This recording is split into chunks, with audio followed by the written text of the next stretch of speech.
When it comes to differentiation, there aren't now very many functions that you wouldn't be able to differentiate. But it's quite different with integration, and there are lots of functions that it is impossible to integrate algebraically. In the situation of a definite integration, we can exploit the idea that this is actually the area underneath the curve between the curve and the x-axis between the upper and lower limits, as shown. And one method that we can use to do this is to divide the space up into a number of rectangles. And I'm going to draw on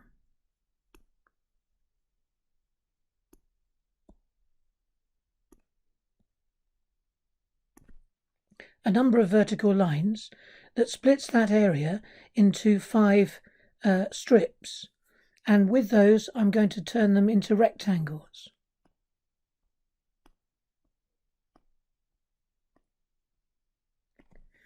Now you'll see immediately that any area that we calculate using these rectangles is going to be an underestimate of the actual area, but it will give us a lower bound for the area of underneath that particular curve. The width of each rectangle is equal to the difference between the upper and the lower bound divided by the number of rectangles. In our case, that would be 5, but it could be any number as specified in the question. The sides of the rectangles are the y coordinates of each of those successive intervals. And so the calculation for the area of each rectangle is easily made, and they can be added together to give you the total lower bound for the area underneath that function. So starting from the left, we have y0, y1, y2, y3, y4, y5 as the y coordinates of each of the sides. And so our approximation for the lower bound for the area underneath the curve can be found as the sum of the area of the rectangles. Well, I'm going to write that as the width, which is going to be common to all of them, times, first of all, y0, plus the width times y1 for the second rectangle, plus the width times y2 for the third rectangle, plus the width times y3 for the fourth, and the width times y4 for the fifth and final rectangle. And this, you'll remember, gives us the lower bound for the area underneath that particular curve. The upper bound for the area under the curve can be found by using the same information, but just with slightly different rectangles. And if we were to create rectangles as I'm now showing in red, we can do a similar calculation to the one that we did before and find the sum of the area of the rectangles to give us an upper bound. And we use the same information, so we would be doing the width, but this time for the first rectangle times y1, it being a longer side. The second has a length y2, the third y3, and the fourth y4, and the final one y5, and that will give us the upper bound for the area underneath this curve.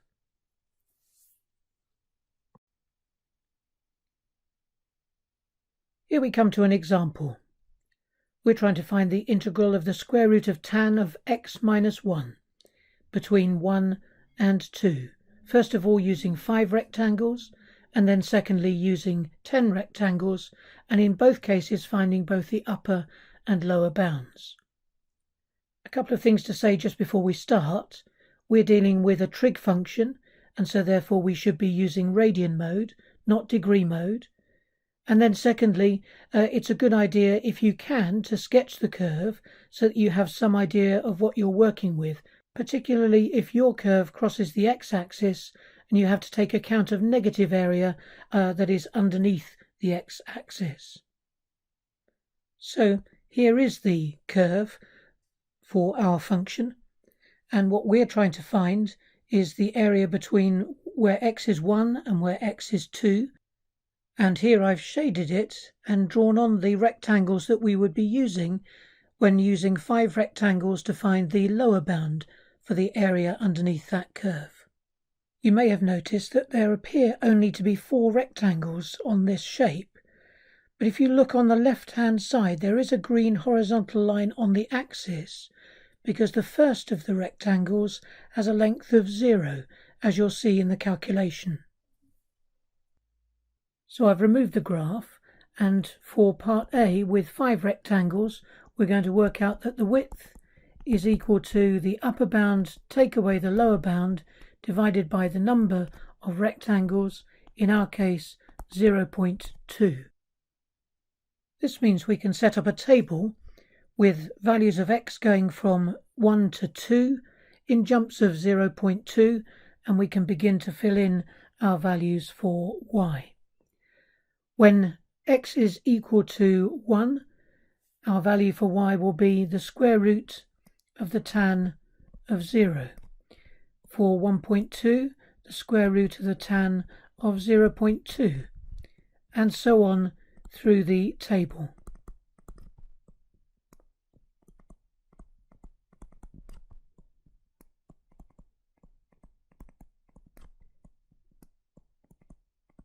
And there's no reason why you couldn't enter these values just as they're given here in the expression that you'll be working on to find the lower bound and the upper bound of the area under that curve.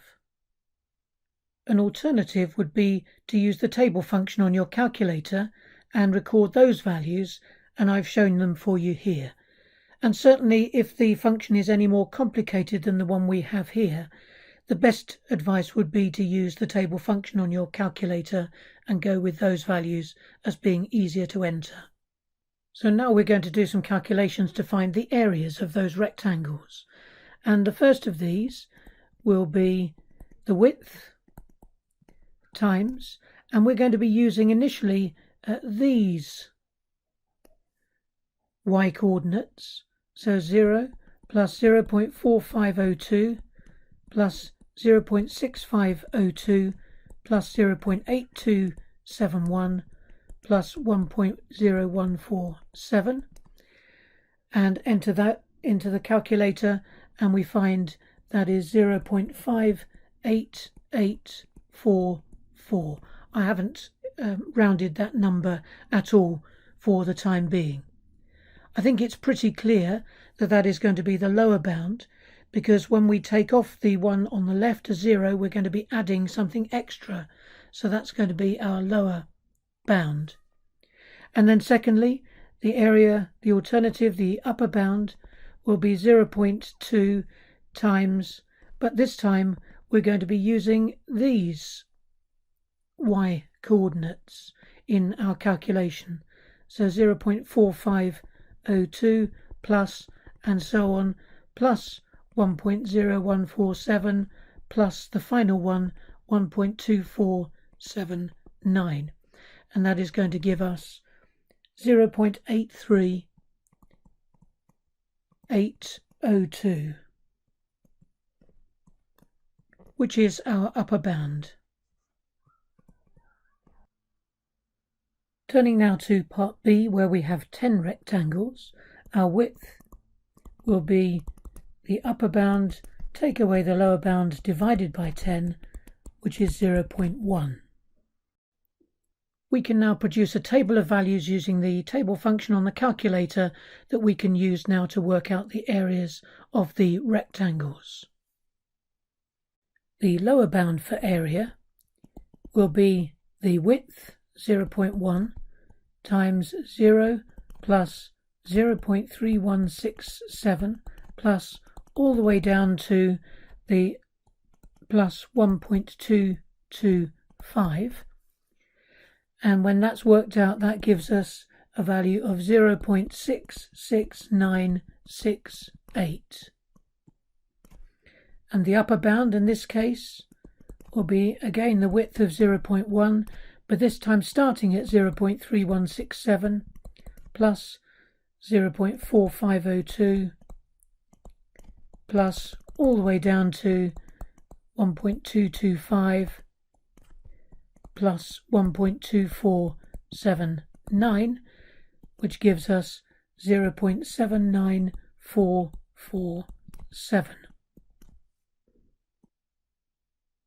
Finally, here is a summary of our results, and we can see the upper and lower bounds for both 5 rectangles and 10 rectangles, and we can see that there's a smaller gap between the lower and upper bound for 10 rectangles than there was with 5 rectangles. And the more rectangles we have, the nearer those upper and lower bounds will come to each other, until eventually we can say that as the number of rectangles is increased, the upper and lower bounds converge on a limiting value, which is the actual value for the definite integral that we were working on.